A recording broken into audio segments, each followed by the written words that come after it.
What's up, bikers? I'm Robert. This is the B1KER Bar Podcast live stream episode 118. Man, it's going to be crazy whenever it's like 1,852. That's nuts. I don't even want to think about that. Anyways, today's episode is going to be Danica from Fife Flow. If you guys haven't heard of her, you should go check her out. Link in show more right now while you got a minute.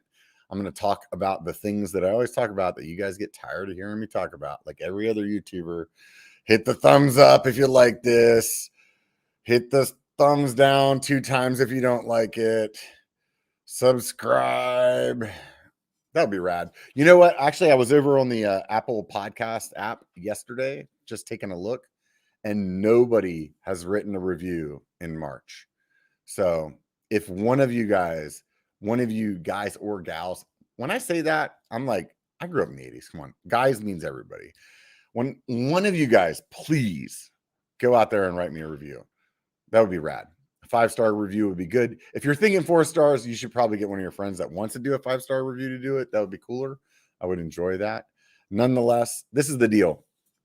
On Instagram and Facebook, I'm always like communicating with people, showing pictures of what's going on. And the other day I did a little surprise drawing. Like whoever had the best comment for this picture gets one of these rad, like Arctic Cup biker mugs that I have for my Patreon group. And if you don't follow over there, you actually don't get to be part of those prizes. So do me a favor, swing by Facebook, swing by Instagram, give me a follow, whatever it is over there. Do those things. And then you can be part of that. It's free. Then, if you really, really want to help out the channel, you want to get behind me, like when you order a beer at the bar and the bartender, you're like, yeah, that guy poured that beer really good. Here's $1. That'd be rad if you did that for me. You do that at Patreon. Swing by there, patreon.com/biker. Links and show more, or just go to patreon.com. There's only one B1KER on there. I guarantee it. There's probably nobody else on there that starts out with B1. Do me a favor. That would be great. Help support the channel.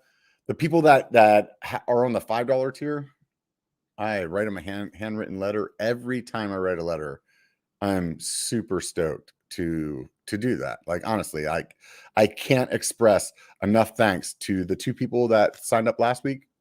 One of them's another YouTuber, MTB Rad Dad. Did I have him on the show? Oh my God, I can't remember if I did. I feel like I did. Maybe I didn't. I don't know. If I haven't, I should invite him. That would be a good idea. Anyways, let's go ahead and get back to the show. We're going to bring Danica on from Fife Flow. Fortunately, you were quiet the whole time because I forgot to mute you. Good thing you weren't like yelling at your dog. Thank goodness I'm not like coughing and having a conversation in the background. Right? Exactly. So how's it going? Going well. Yeah, I would say it's like actually starting to feel like spring up here in Bellingham. So it's a good day. Oh man, I want to go up there so bad. And I lost the bet with MTB Daily Right or Daily MTB Right. I always screw up his channel name. I feel like he should make it Josh. Yeah, Josh. Okay. But you know, if I just say Josh, does everybody know who I'm talking about? You know what I mean? No, like there are millions of Joshes out there. So right. Yeah, but anyways, I lost a bet with him. I'm supposed to go up there and ride, and then COVID got in the way and whatnot. And I've been really looking forward to going up there. Everybody up there's a shredder. Like, it's a great place to be, for sure. Are you from there, or like all your life? No, I grew up in Utah, and then I moved up here about 4-ish years ago to go to Western. Oh, okay. Would you go to like the kinesiology.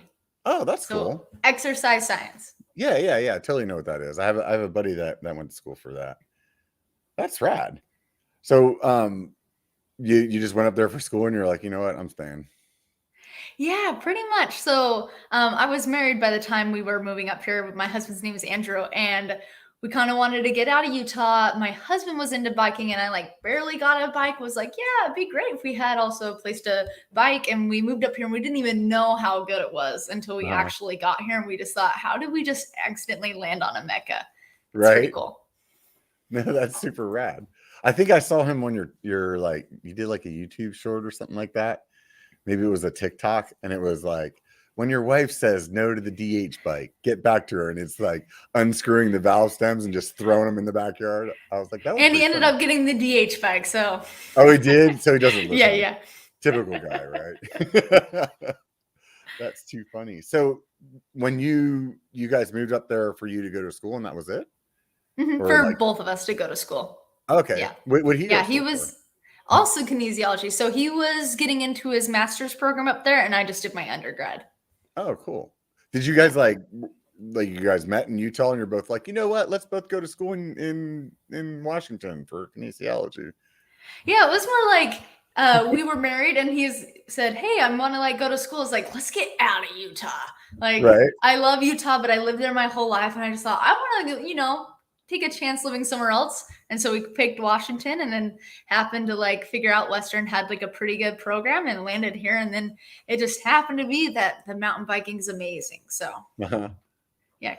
Where in Utah were you guys living? So in St. George, Utah. So also had some good riding. Also another mountain bike mecca where you're just like, I don't know. We should probably get into like fly fishing or something, huh? Yeah, for sure. I think it was like a year into school that I like discovered mountain biking. Previous to that, I always thought like mountain biking was, going on gravel roads in the mountains and getting the scenery. And I was like, that doesn't sound fun. But then I discovered there's a whole nother side, right? What got you to the point where you wanted to try it? Like, it was mainly just I was going on a date with my now husband, and he just moved down to St. George, and he was working at a bike shop down there.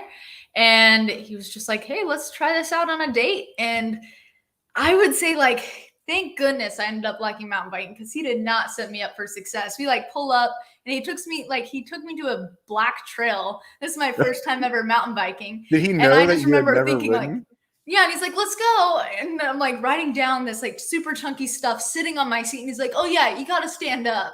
And I'm like, oh, but thankfully I like stuck with it and I ended up enjoying it. But I'm just thought never again take a beginner on a black, maybe a green or a mild blue. Right. Yeah, that's definitely, you must have been love at first sight because that's definitely that's a good way to break up. Thankfully I didn't crash, or maybe things would have gone a little differently, right?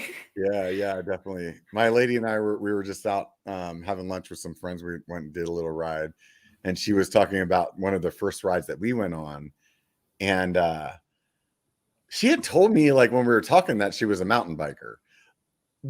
Like after you've been a mountain biker for a while, there's a lot of spread in that title. And when I heard it, I just assumed that she was in the same zone that I was in, and we had like gone out the night before, probably a good solid night of drinking, and got up the next day and it was like, yeah, let's go. We're going to go do this ride. It was like 100 degrees, like starts out with a good 1,500 foot climb. And we got to the top of the first climb and she's like, I'm over this, And fortunately it was the same situation as you where somehow or another I squeezed my way out of it, and 12 years later we're still together. But it was not a memorable first ride for her. Yeah, that's too good. So what got you, like what made you find the passion then? So I mean, you go on this date. Is it just like, hey, I want to keep impressing this dude, or it's like you got the hunger for it, or how did it go? So pretty soon after that, so that was I would say near the end of our dating, and we were married. And when we got married, he got me a bike because he's just thought, all right, I'm probably going to be doing this a lot, and every now and then I want you to join, right? And I thought, okay. And soon I was going on rides with him, and him and his friends would always go on bike trips. And I kind of told him, I said, hey, well, I want to go on a bike trip. And he pretty much just said, well, you're going to have to keep up with me and the boys. And so that was like in my head. I just thought, I'm going to keep up with the boys. I'm going to dedicate myself to be able to like get to that point. And I would say pretty soon, because I wanted to like go on these trips, I kind of got my own friend group of girlfriends that we would go riding, and I kind of set up a community. So I was able to go riding a lot to be able to get to that point, Yeah. So I think that's kind of what instilled the hunger in me. Yeah. There's definitely a lot more women riding now than there was. For sure. Let's say like 10 years ago.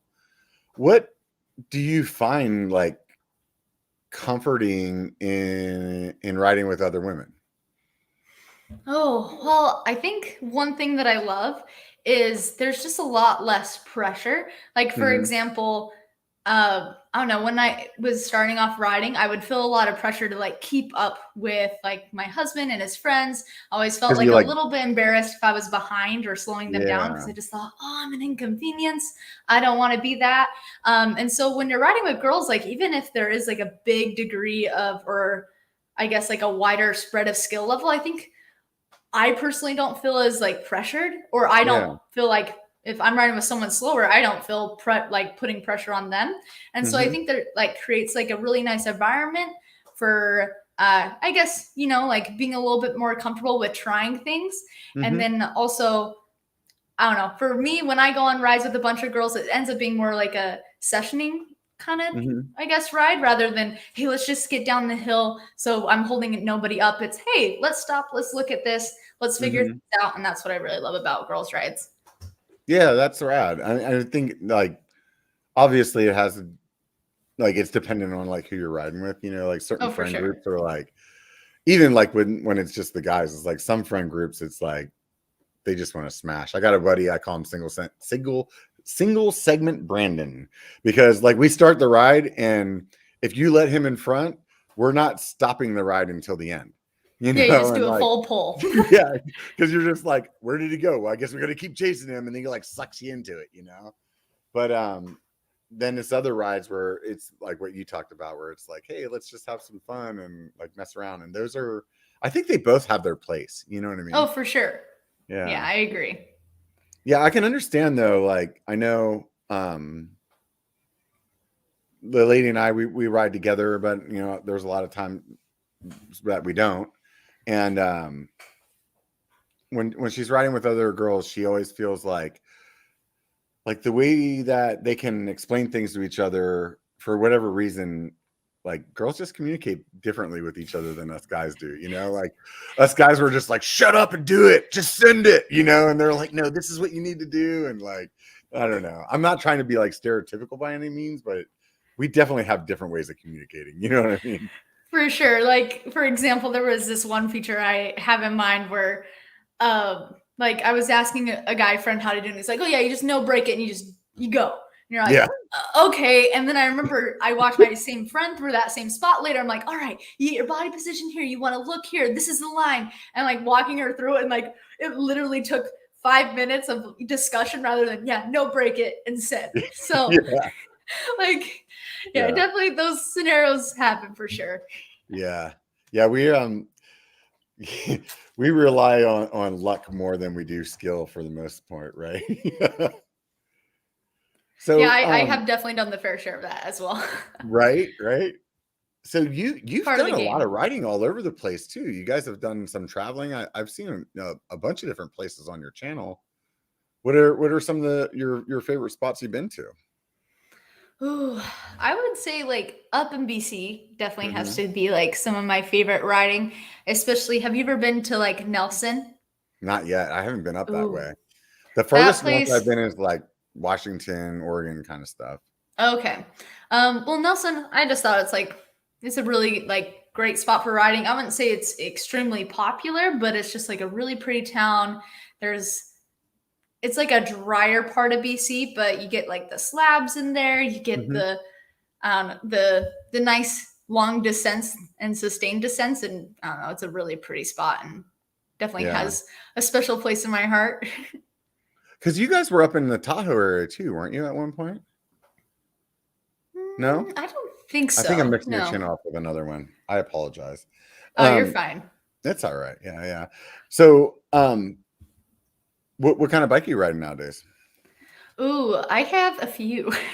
Yeah. It's actually quite a bit of a problem. So I ride for Fazari bicycles, which they are a direct to consumer brand based out of Utah, where I'm from. Hmm. So I'm just looking at my bikes right now.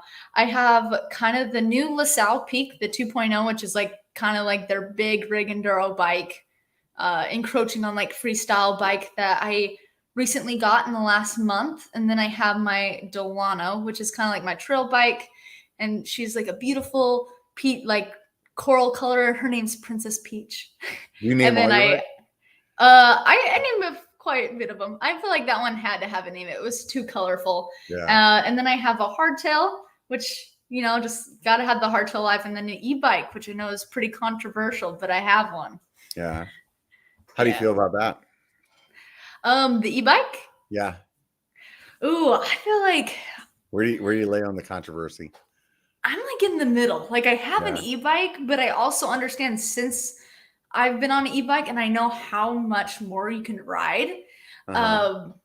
I just kind of think to myself, like, okay, I can get 4 times as much mileage in or whatever. Am I Yeah. really doing realistically 4 times much more trail work? Like that's one thing to me. It's like, yes, I'm riding way more. And while I do try to do my best, like for the community, I don't know if I like am doing extra because I own an e-bike, right? Yeah. But then they're really fun. So, I Yeah. mean, I would say I'm like pretty neutral. Like I love it, but I also am like, I can see like maybe if you're in an area that have multi-directional trails, like thankfully here in Mhm. Bellingham, we don't have much of that. And so like I probably wouldn't run into someone as I'm going up, going faster than a normal bike and someone coming down. Like Mhm. we don't have a lot of that here. But if you did live in a place where you had a lot of cross traffic, like that could be an issue too. Yeah. You Yeah, know, I what never about really you? thought of it in terms of like trail work, like you just said it. That's actually a really interesting way to think about it because like you are putting that much more like let's just say laps. Like if we were thinking of it that Yep, way, like I would do this lap and it would take me an hour and a half. And if I had an e-bike, maybe I would do 3 of them in the same night, you know, and yeah, do you do 3 times as much trail work? That's a really good way. I appreciate that. It's yeah. a really good way of looking at it. I don't own one yet. There's zero chance that in the future that I don't own one though. You know what I mean? Like I Hmm. 100% want one. It's just a matter of like finances and other bikes that I want to buy. So it's like buy this one For first sure. and I'll get that one, you know? And yeah, I don't understand the negative aspects of it that people like have these like kind of weird opinions. But I Yeah. will say that when I'm riding an analog bike with my friends that have an e-bike, I'm irritated that I'm not on an e-bike Oh, for because they're sure. I just like agree. zipping up these like super hard climbs, and you're just like, "Ah." Hold up. Hold up. Like I still want to put the work in on the climb, but it's like right now I would rather be doing like what they're doing right now. You Hmm. know? Yeah, I agree. So both me and my husband have the Wire Peak, the Fazari Wire Peak, which is their Mhm. e-bike. And there was one time where I didn't bring mine and he brought his, and we were riding with a group because Mhm. his other bike was out of service. So he had to Yeah. bring the e-bike. And I just remember thinking, like, oh, Andrew, like, he has that bike and he's like enjoying the climb. And I'm trying to keep up with all of his friends and I'm having a hard time. Like, it Yeah. definitely, like, I don't know, there's some like bitter moments in your heart. But Yeah. then at the same time, it's like I've done the towy thing with friends. Like if I only have one other friend with me and I want to ride my e-bike, I just bring tubes and like attach one from my seat and their handlebars. And it's like the best day for the both of Yeah. us. Yeah, I've So seen some like one of the main reasons that I want to get one is there's an area pretty close to home here that we shuttle a lot. And okay. and I am like 100% certain that if we all had e-bikes, we would get more laps in than the time that it takes us to like set the trucks and everything. Hmm. You know what I'm saying? Yeah, for sure. It's And I've self seen shuttle. some, yeah. And I've seen some groups, yeah, also that. So it's like, hey, if there's 3 of us, like we can only have 3 vehicles, but we could do just as many shuttle laps as if there was a day when we had like 5 trucks and we had everything all set up. You know what I mean? Yeah. So like that to me is like super appealing. And then on the other hand, I've also seen some groups like what you just said, where there's like 5 guys on e-bikes towing up 5 guys with no e-bikes.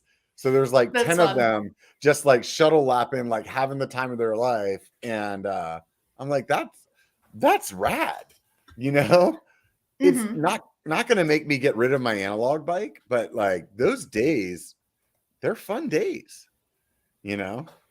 For sure. And like with my e-bike, I have so much fun with it and I kind of use it as like a training tool for when I don't want to ride my bike, I'm taking like a easy day or a rest day, then I take my e-bike so I can just get the downhill. It's kind of like, like Yeah. we talked about self-shuttling. Yeah.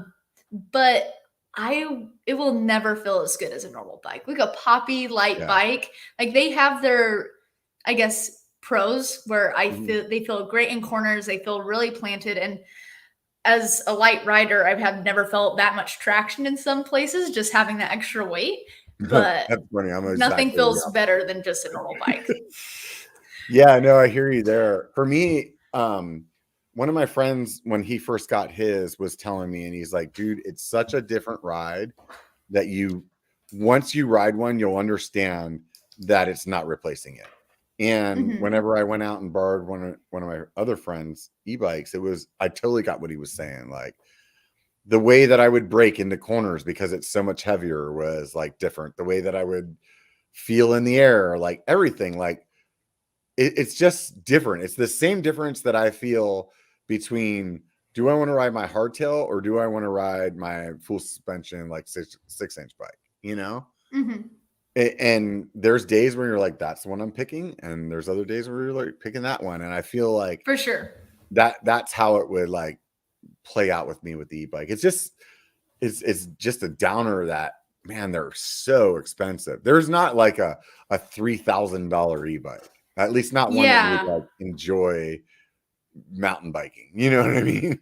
For sure. Like I'm pretty sure the Wire Peak is on like the cheaper side of e-bikes, and I think the base one starts at like $4,000. Yeah, and that's like the base. So. That's pretty good though. Yeah, it's the cheaper of the e-bikes because I know like the transition one, I think they only have one model and one base or I guess one component set, and it's $9 or $10,000, something pretty crazy, like their repeater that they just made. So man, like e-bikes can be pricey. Yeah, I think YT, I think they're like base models like high 5s, low 6, something like that. So, I mean, that's a lot of money. You know what I mean? Like, especially if you already have another bike in the garage, you know what I mean? Or like 2 bikes, and it's like, I'm obviously deep in the throes of a bike, addiction. So I have a lot of money in bikes, and to think about paying another, $6,000 to $10,000 for another one, it's like, man, that's for sure. And like those are sometimes the base models where you're like the components aren't like where you truly want them to be, so like it's like, oh, what do you want to do, right? So where about in your college mountain biking career were you when you decided you're like, you know what, I think I should do a YouTube channel? I would say it's like it was like 2 years before I graduated. I just kind of was in this place where I kind of started a Instagram and a YouTube pretty similarly, or I guess close to each other, where I thought, hey, I want to I was trying to get support for races and also like for traveling for those races. And so I kind of started social media. That's like a nice way to it's almost where you approach a sponsor. It's like, well, here's my portfolio, it's easy to show their Instagram and their YouTube. And so that's kind of how I started it. And it kind of grew from there. Yeah. So it would do you well to be like, hey, this is the social influence that I have, even as a racer. Yeah. That's interesting. And it's funny because now I don't race that often anymore, but still bike a lot. Yeah. And then also, what was that? No, go ahead. I'm like notorious for cutting people off. So I'm just going to try to shut up every time I can. Oh, you're good. And then another thing that I kind of saw was on YouTube, I was really wanting to improve a lot of my skills. And so I was doing a lot of looking up how-tos and such like that. And I just didn't see a lot of women representation. And so I wanted to be that and also kind of create a community with learning skills and supporting everyone learning skills in mountain biking, and kind of wanted to at least see more women representation in that. And that's another kind of push of why I wanted to start my Instagram and YouTube as well. Yeah. Whose channel were you watching? On the how-tos, it was everybody's. I when I was looking I guess like a year and a half ago, maybe 2, I was learning how to wheelie and manual. Mhm. And I seriously watched probably everyone's wheelie and manual and YouTube videos just because like everyone kind of said something slightly differently. And I was just thinking, I'm going to learn everything I can. But then in the end, it's like, you got to get out there and practice every day, right? Yeah. But yeah, I usually, when I look up skills, I probably watch like 3 to 4 videos, maybe even Mhm. more if I'm really, I don't know, confused or trying to figure out all different perspectives. So Yeah. I really, really want to learn how to manual. But let me quote myself from yesterday's ride. I really want to learn how to manual, except for I don't want to spend any time learning how to do it. well, It's that like, contradicts yeah, itself. it's like this ridiculous expectation that I have in my mind. That's like one day I'm just gonna pull on the handlebars and I'm like, oh my God, I got it. But it actually doesn't work that way. But maybe if I keep talking about it, one of these days I'm gonna like full commit to actually learning how to do it, because there's so many times where I'm like just riding down the trail and in my mind I feel like this would be a perfect time for a manual. Yeah. Like And this feels like a great place for that. yeah, I feel like it's just like so playful. It just looks so fun. And I will tell you that I watched your manual video, and Okay, maybe it sweet. was a series, or I know for sure there was like at least one where you like talked about like how you were learning. And it really inspired me, because I was like, that's it. I'm gonna lock in like she did. And then I didn't. Well, thanks for watching it. I'm glad I inspired you for at least a moment, Yeah. right? But those all, I feel like they're all building together. Like all the times that I'm inspired, eventually I'm going to be like, maybe I just run out of content for my own channel. I'm like, you know what? It's time for a manual video. I'm sure by the time I've passed like the peak performance of how well that video could do, that's probably when I'll decide to do it. Just missed the That's train. awesome. So what was the key to you learning how to manual? Oh, well, you're not going to like this, but consistent practice.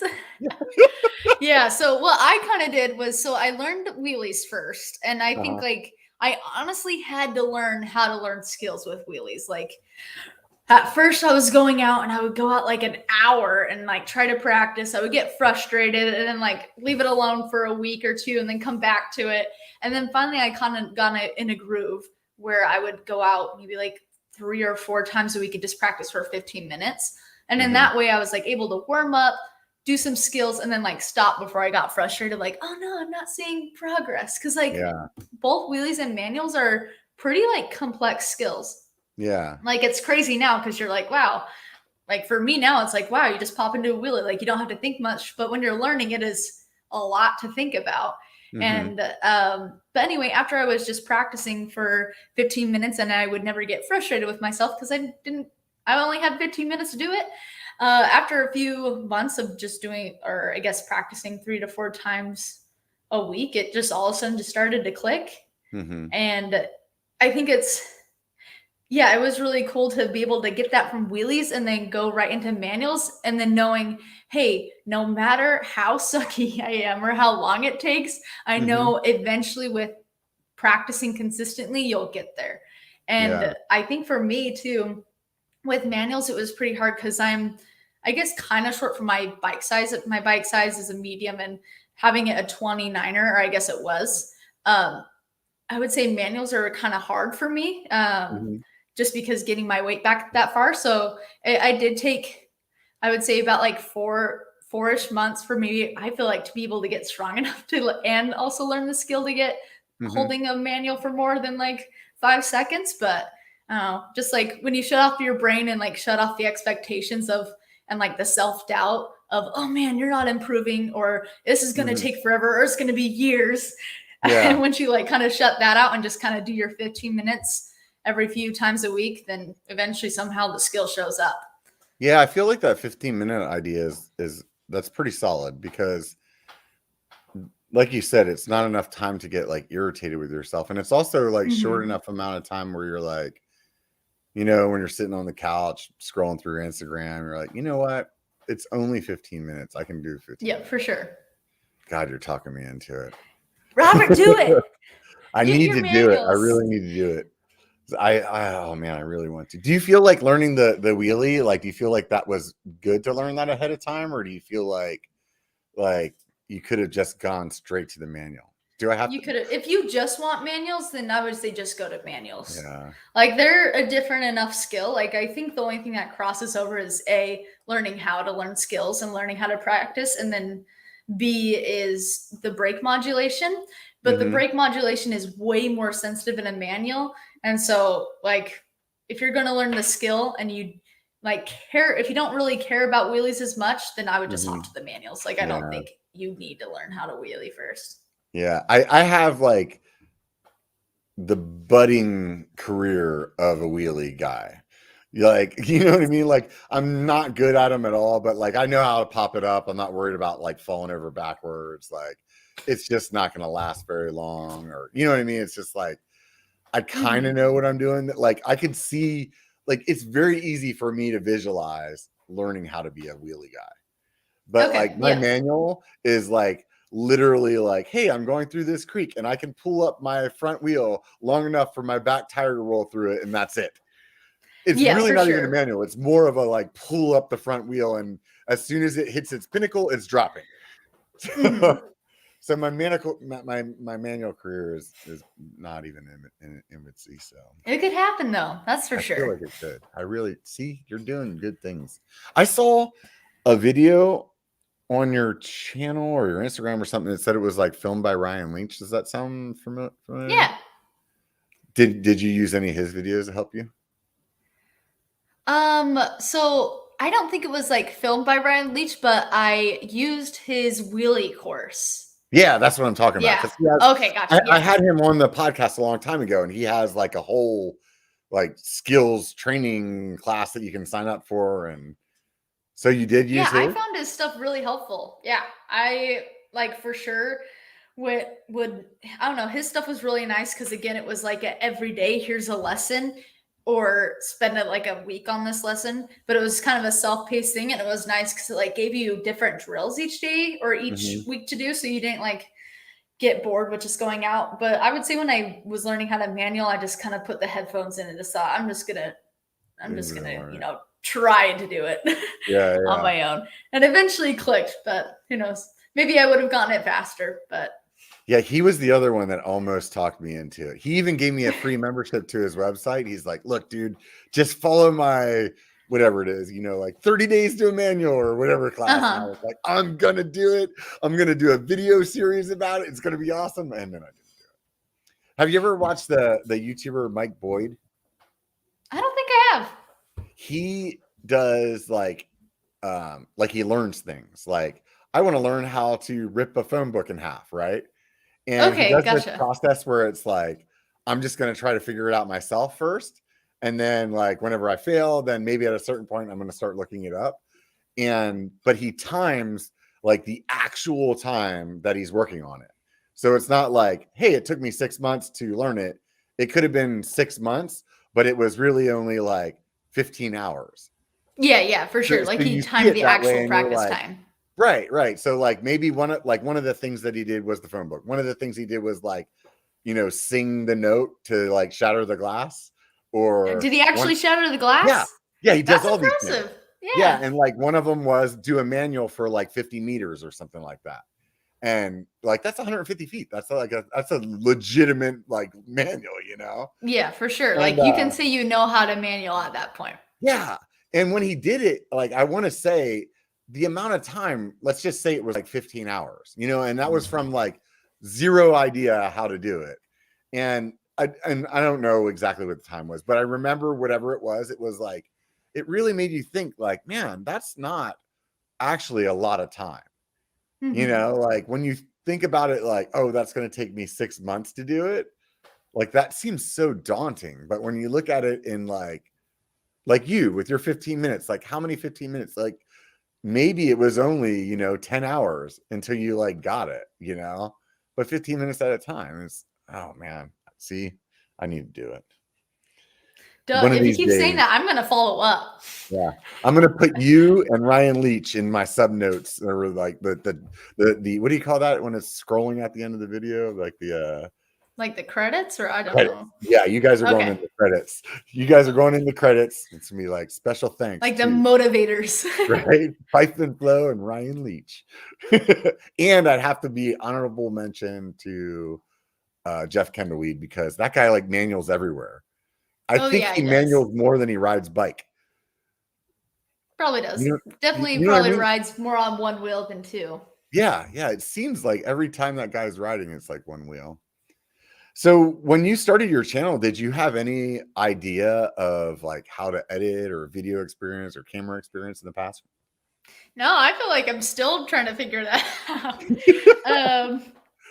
Yeah, I just kind of taught myself. Like the Instagram obviously came a little more natural than like the Right. YouTube stuff. Because like I don't know, I'm technically the barely cut off of Gen Z, so I should understand technology. So I understand like social media a bit, but like the editing side, I like use Adobe Premiere, and that was like a big mystery. Oh my God, So yeah. definitely had to have a nice learning curve there.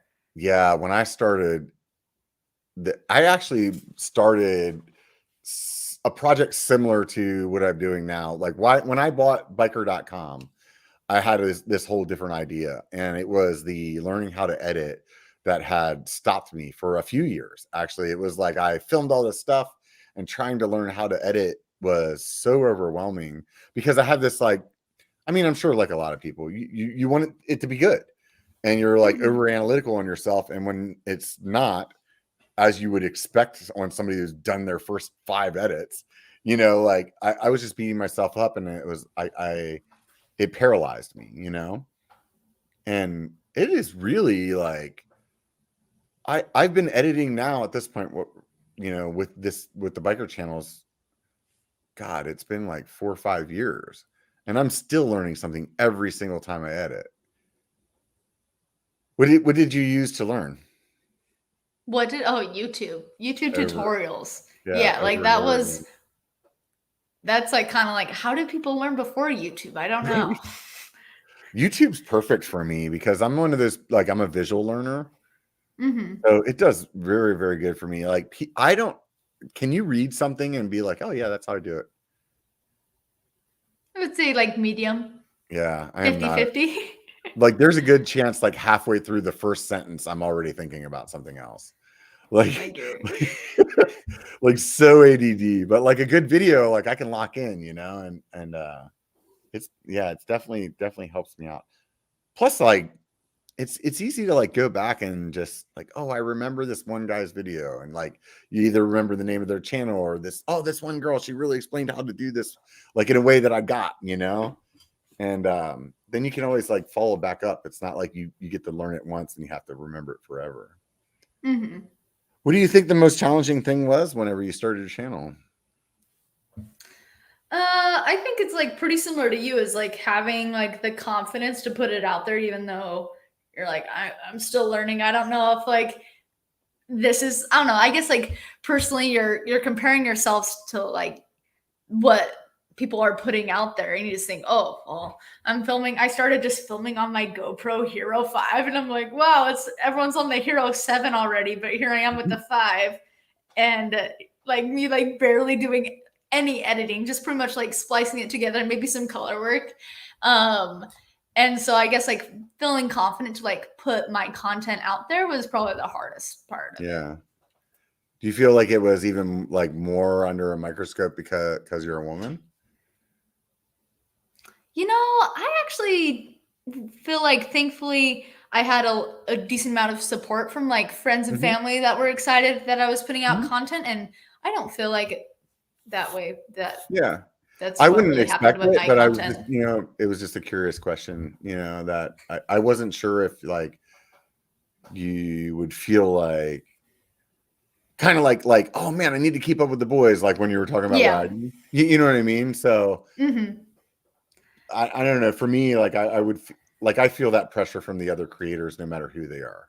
You know what I For mean? sure. And I think that. I mean, if you're looking at YouTube as a whole, there's just as many like females as there is males, and there's a boatload of like seriously successful people that it's easy to just be like, to always be judging yourself to that, you know? Mm-hmm.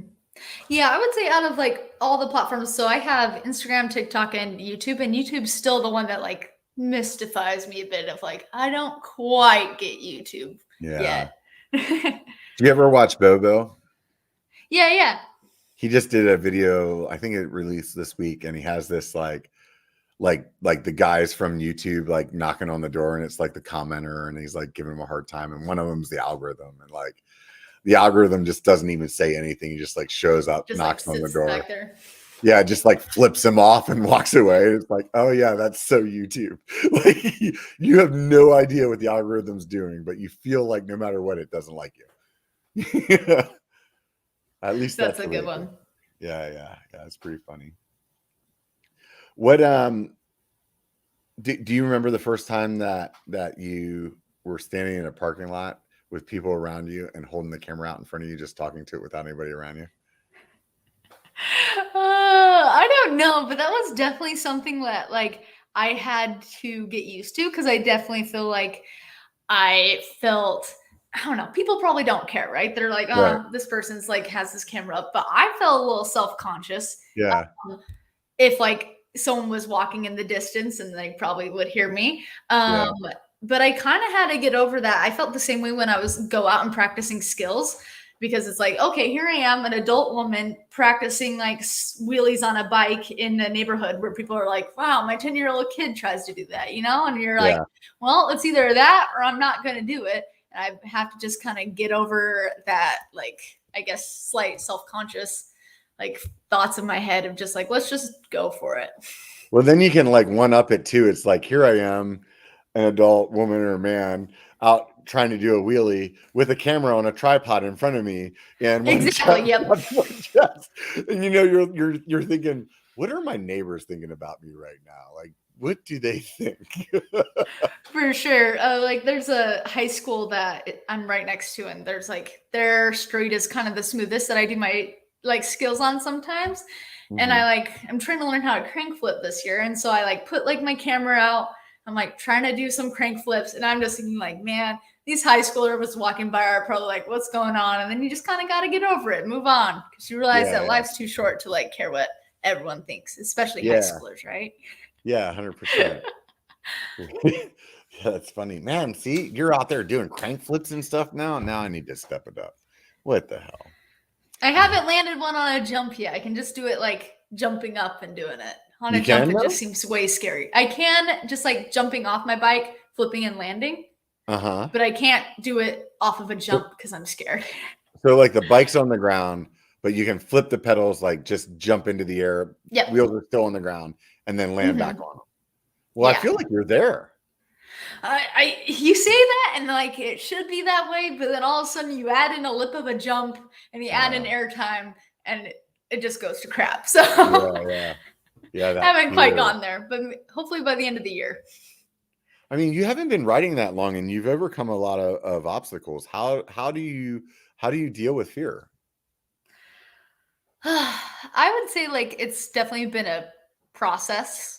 Where like before when I was biking, like I guess when I was starting, it was more, I would say I was a little more fearful, but I would try features maybe anyway. And I was saying I think that's probably the part where I got like the most hurt was like in my earlier biking stages where I think I was riding like 30% skill and then, you know, the rest confidence. And then like had my humbling period because it's like, all right, here we go. I broke my arm, got a concussion. Like, okay, things are going to have to change. And then I would say after that, I guess like I really work on skills in a safe environment and I do a really slow progression. And I still feel like that's even more progression than like the risking it for the biscuit. Cause then you end up getting hurt and then you're, I don't know, like out of commission for a month or two. So I guess even though I feel like I've progressed, I work on skills and I like build up to them. So like, for example, with the crank flip thing, you best believe I have shin guards. Like you best believe I've been doing it on the ground and I was doing it on the ground and feeling successful on the ground until I even thought about taking it to a jump and it was a baby jump and then I just land on my butt. So I guess like I I try to take things in steps, and with fear management, I guess like usually unless I'm like 90% sure I can do, or even 95% sure I can do a feature, I don't do it. And if I just save it for another day and try to work up to it. Yeah. So you broke your arm. How did you break your arm? Man, it was silly. I just had an avulsion fracture, so it wasn't like a full on, like my arm was halfway like It wasn't bent. like flapping in the wind. Yeah. Yeah. Thankfully it wasn't that. But I was riding a new trail, was falling behind some friends, and I thought this was a certain roll because I kind of saw them like far in the distance. Was like, oh, I saw them drop away. And so I went to roll it, but it was like a really huge gap, like not just like a roller gap, but it's like it was a hole to Narnia. And so I like went to roll and I'm like, oh shoot, like that thing is filled with logs and then also super deep. So I just went to roll something that was a gap jump. Yeah. That's pretty much it. I've definitely gotten myself into those situations where you think it's a roller and at the last second you're like, oh, it's not. Like, does not roll. Yeah. Sometimes you're fortunate enough that you actually recognize it in enough time that you can, like in a sense of a gap, like you're screwed at that point. I know the other day when we were in Sedona, the last day we went back to Arizona and we were riding, or Arizona up to Phoenix, and we were riding up there. And I was going down this trail, and it was kind of like what you were saying, where it was like these little rock rolls, and I seen like the guy in front of me go down, and it was just like, oh, this is a rock roll like the other ones. And whenever I got right to the edge of it, it was like, that's not a roll, that's a drop. And it was like, I had fortunately just enough time that I could just like yank the handlebars as hard as I could and like came through it. But it was definitely one of those moments. Like if that was a gap, I wouldn't have been able to like clear the gap. You know, it would have been a shitty situation. So you can totally understand how that happens. That's crazy. Yeah, thankfully that was like in my earlier, I guess, stages of mountain biking. And I feel like once you kind of become like a more seasoned biker, you can like start reading trails a little bit. Like sometimes those surprises happen, but like you're able to at least have, I don't know, some trail sense where you can kind of, you're looking ahead more. You kind of know how the trail probably should go. And then, like you said, you were able to save yourself and you have those reflexes to like, oh crap, this is a drop. Yeah. Let's just scooter back. Yeah. Send it. Yeah. How long were you hurt? I was like probably a month and a half was out of commission. So it wasn't too crazy. That's a big injury though. I mean, that's the kind of injury that, you know, when somebody's just starting, that could be enough that it stops them, you know? What do you think? Yeah, I think it was really hard coming back. Yeah. Like getting that fear management of, oh no, like I don't want to get hurt again. But it's kind of like if you're riding scared, you're more likely to get hurt. So it's kind of, you need to find a balance of riding loose. And I'm not saying that you get injured and you come back riding where you were before. Like there's always definitely going to be that workup period. But I try not to ride scared because you're never as like confident, and confidence goes a decent long way. So yeah, it's one thing to say it, it's another thing to like actually like live that, you know. And I separated my shoulder a few years back, and it was like 6 months that I couldn't ride, and it realistically it took me a couple years until I feel like I was really riding with the same confidence level that I did before that, you know? Like I was always like, you know what? I don't care about trying that. Or I was always like, I don't want to, like, I was very, very concerned about getting injured again. And how'd you get injured? My fork failed. So, oh man, that sucks. Yeah. And that was the thing I think that really made it worse was before that, I always felt like I knew, like, if I get hurt, I get hurt because I'm doing something like for sure like too much, you know? And I always thought like, yeah, if you get hurt and you know you were pushing it, like you feel like for lack of a better terms, like, oh, I deserved it. You know what I mean? Like, does that make sense? Yeah, for sure. So, it's like I caused this. Yeah, exactly. Yeah, like I was risking it and the risk failed, you know, or like I was gambling and I didn't win. And with that, it was like not even anything cool. Like it wasn't like, oh, I was doing this 6 foot drop. It was just like some mediocre, like rolling over this little rock. And at the time I was riding a lefty. I don't know if you're familiar with that fork, but it's where it's just yeah. one side was the fork. And the top of it like blew off. And because of that, like all the internals kind of came out, and it dropped my headset to my front tire. So it was like instant front brake. And just like whenever the handlebars, you know, and your normal, like put your hand out and there you go, you got a shoulder injury. And for that, I think it was like two parts. It was like, I never really thought about like the bike failing as being a like a way that I could get hurt.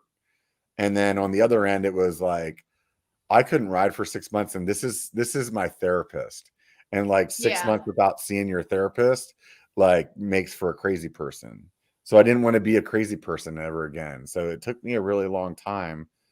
Like right now, like I'm definitely riding at the like in a way that I'm not like letting those kinds of fears be like controlling me. It's more like, like, do I have the skill for this? Like, I feel like I'm like riding with the confidence that I rode with before, which is also like a little bit scary too, because then you're like, am I going to get hurt again because I'm like not being conscious of that stuff? But you have to like ride a little bit out of your skill set to get better.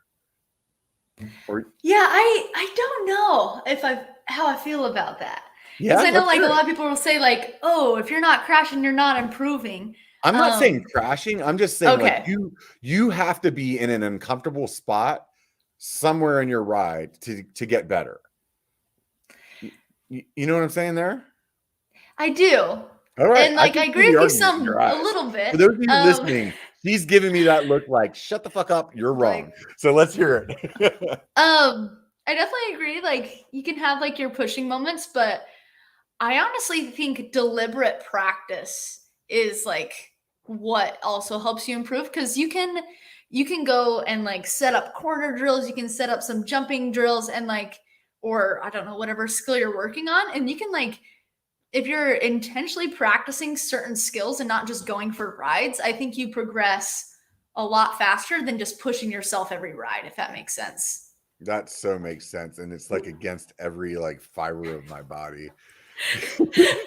Man, you're against practicing. Oh, I'm so bad. My only practice is go ride more. Go ride more. Go ride more. Yeah. Oh God. I wish I could listen to you.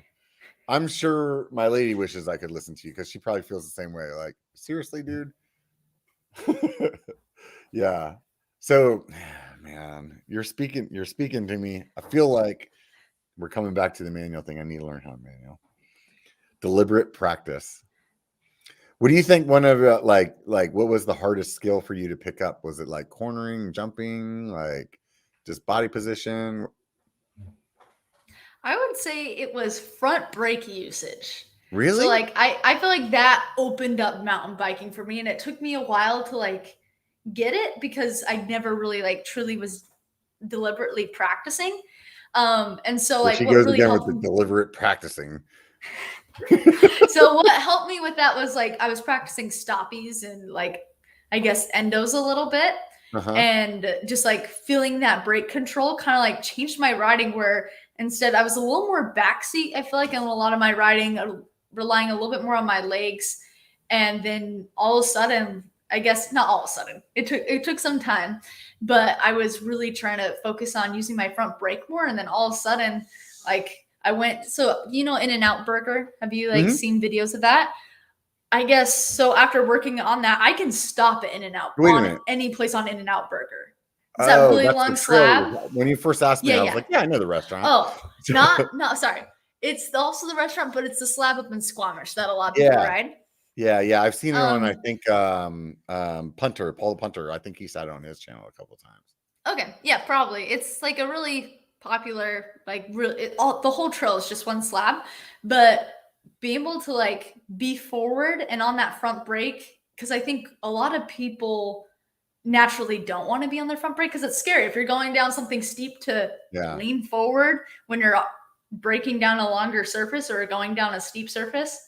I think that was really hard for me to like overcome all my instincts to like be back and just Yeah. like using, well, both brakes, but like relying a little more heavy on the rear Yeah. to like switch my mindset to, hey, this is scary and I'm starting to go fast. I'm going to lean forward and I'm going to get my body weight forward. I think that was kind of the harder skill for me to like instill in my brain. There's a couple of things that you brought up, and it's like I've always been pretty much like an even breaker, like on both like front and back, and what I would notice on those rolls is that I would over brake, and because I wasn't actually pulling my front brake more than my rear, then my back wheel would end up breaking loose, which slides your bike around, and then like it all goes to shit, right? And I understand what you're saying. Like when I finally on those rolls realized, like, no, you actually have to be like heavy on the front now, and like barely on the back.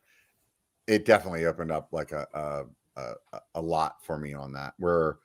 Because when that back tire breaks loose and your ass end slides around on a roll like that, regardless of how steep it is, like that's scary. And then it's like good luck trying to save that. Yeah, exactly. Like I used to ride BMX and we would do like endos and stuff like that. But when I did that when I was younger, usually we didn't have front brakes on our bike because we were always trying to keep our bike as light as possible. So if you were doing an endo, you did that by putting your foot in between your fork and your tire. So it'd be like insta Can you imagine going down in and out with your like foot in your tire? But like what the reason that I explained it that way is because like then the only way that I knew how to like get into that like endo position is like by when you're using your foot, it's like instant stop, like instant like going up.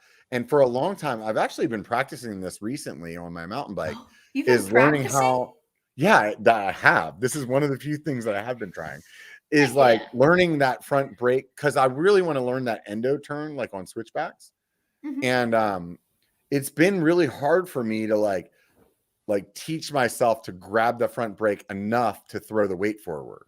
Like I know how to do it like I could run into it like a tree, you know what I mean, and like do an endo and then roll back like no problem.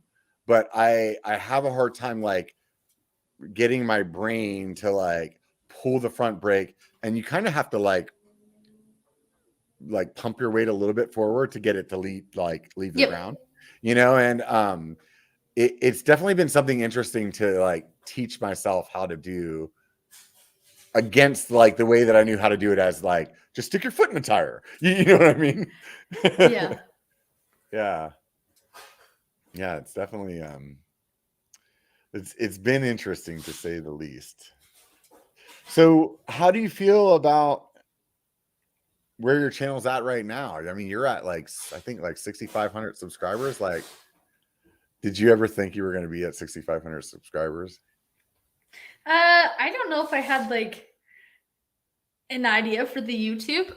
Thankfully, like with Instagram and TikTok, I'm able like to do this as a career, and YouTube is kind of more of like the hobby side of what I do. But I've been enjoying it, and I'm stoked to like see it grow a bit. And like I just like really enjoy making some like long formed content with like a little bit more of a story than like a 10-second reel. So I've really enjoyed it. How many followers do you have on TikTok and Instagram? I think TikTok is like 49,000, and then Instagram is like 22,000. What do you think? How do you get the 50K on TikTok? What's the deal? Teach like me. How to get. Yeah, how do I do it? Man, first, you gotta practice. No. I mean, TikTok is a mystery. I mean, I don't know. Are you? What like kind of content are you doing? Is it like comedy stuff? Is it like how to, or like what are you doing over there? I would say it's like a mix. Like you get some comedy stuff. I've definitely done like a how-to manual, how to wheelie. A lot of it, I would say, is a little bit more on the funny side of things. I don't know, a little bit more goofy. I think like it's interesting because like I bet you understand with like YouTube and Instagram, each platform has like its different desires, right? So I feel like TikTok seems to be a little bit more lighthearted. like really fast and quick entertainment Mhm. versus like the other demographic, or I guess other platforms. Yeah. Do you ever see normal MTB? Yeah. His stuff Yeah. is really funny. Yeah, him and his brother, like they do that their content together. I was riding with him like 2 weeks ago, and he was just saying like the numbers or like the amount of growth on TikTok compared to even Instagram. He's like, it's just like 3 times as much or twice as much. Like it's just, and it's not a medium that I'm like super familiar with. I just posted my very first like short format video just the other day, and I did it like as a pure test just to see like how the different platforms pushed it out to the audiences. Mm-hmm. And it was really interesting to me to see like just the pure number of like, hey, this is how many views it got, this is how many comments it's got, this is how many shares it got for the exact same video. Like I posted the video on Instagram as like a regular video, I posted on Instagram as a reel, I posted on YouTube as a short, and also on TikTok. And it was really interesting to see. I think the only downside was that on my TikTok, that was the first thing I ever posted, so I Okay. don't have a following to like make it get more recognition. You know what I mean? Mm-hmm.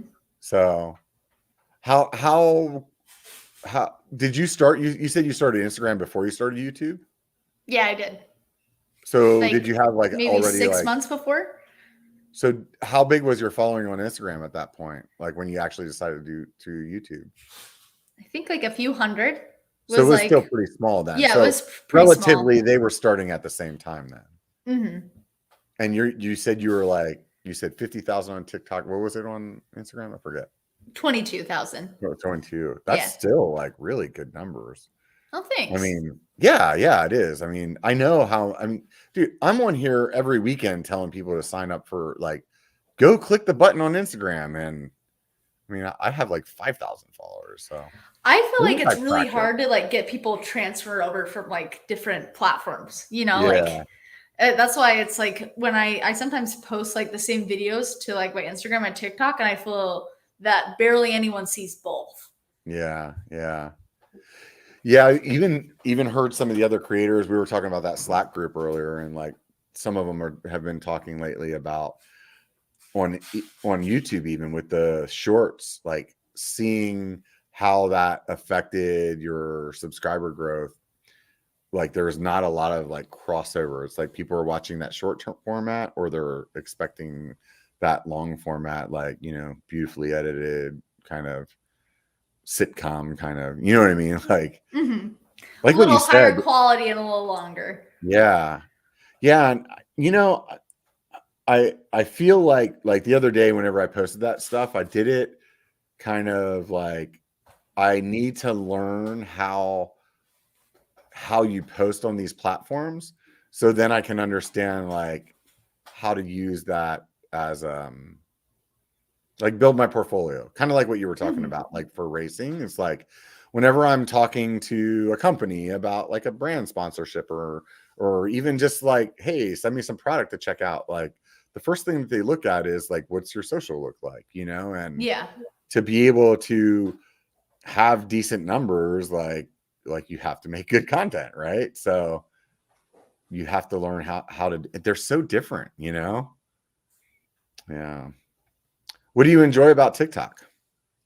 I mean, I just love that platform. I mean, maybe Yeah. it's a little Gen Z in me. Yeah. But I would just say it's like on TikTok, you pretty much only scroll on like the explore page, the For You page, right? Uh-huh. And so you don't really see a lot of people that you know. And so I think that's like kind of one like reprieve is you're not looking at your friends, because it's great to catch up, like, oh yeah, blah blah, had a baby, or blah, you know, like that's great to catch up. But sometimes you just want to zone out and watch like mind-numbing videos, and that's what TikTok is. No, TikTok's really good at that. Like I'd say out of any of the platforms, like, I mean, Instagram's kind of catching up to it in some sense of like what you were saying though. I know like a couple years ago when I first tried TikTok, it was like, oh, there went 2 hours, and I don't know what I did with that 2 hours, you know, like, Just moving this finger. yeah, that's it, just up and down. Yeah, so it's the thing that's difficult for me is like I'm coming to that platform from a YouTube perspective. So Okay. the way that I approach looking at those videos is like, oh, you have to like film and edit and like just think in the terms of like Adobe Premiere, you know, and that content, you can make that content like all on your phone. Mm-hmm. You know what I mean? And that's the part where I feel like I need to learn that, you know, is like even like Instagram. I was messing around with it yesterday. I made a little reel of my buddy and I was like, oh, this is how you add music. Oh, this, you know, it's just like the way that I think about creating that content is like 100% from a YouTube perspective. And it's so different. Yeah, and for me, it's like sometimes the stuff that like you're proud about, you're like, yeah, I put effort into this, and it's like you did it on Adobe Premiere, it's beautiful, doesn't do as well as like you brought out your phone for 2 seconds, filmed 2 things, and all of a sudden like people enjoy that, and you're like, okay, I was on my way. Like, okay, there's one in mind that was just like it was a heat wave here, and I just like was driving out. We were going shuttling during like a crazy heat wave, which like good and bad decision. But like I was on the way out to like the mountain, just like filmed these people on like the beach, like as I was driving by, I was like normal people in the heat wave, and I was like us in the heat wave, and that's all I did was like shuttling bikes versus like people on the beach, and it like did really well. And I was like, I crafted a beautiful video way before this, or like a week before this, and no one gave a crap. And then it's like, so it's definitely like a mystery what like people on there will enjoy for sure. I'm still trying to figure it out. Yeah, I feel like all of social media in that aspect is like completely a crapshoot. Because every video that I've ever put like my heart and soul into never like performs the way that I expected it. And it's usually like, oh, I just threw this together. And you're like, oh, there you go. It's just growing. You know? Yeah. It's interesting though, like with that platform, like you don't really have like, I would say even on the subscriber side, like do you notice like do you have like repeat commenters that you feel like you kind of have like a friendship with? I would say there are a few, but like it's much less than TikTok, or sorry, much less than Instagram and YouTube. Yeah. Like most people usually don't have like profile pictures of themselves, and most people don't post videos themselves, so they're just like commentators.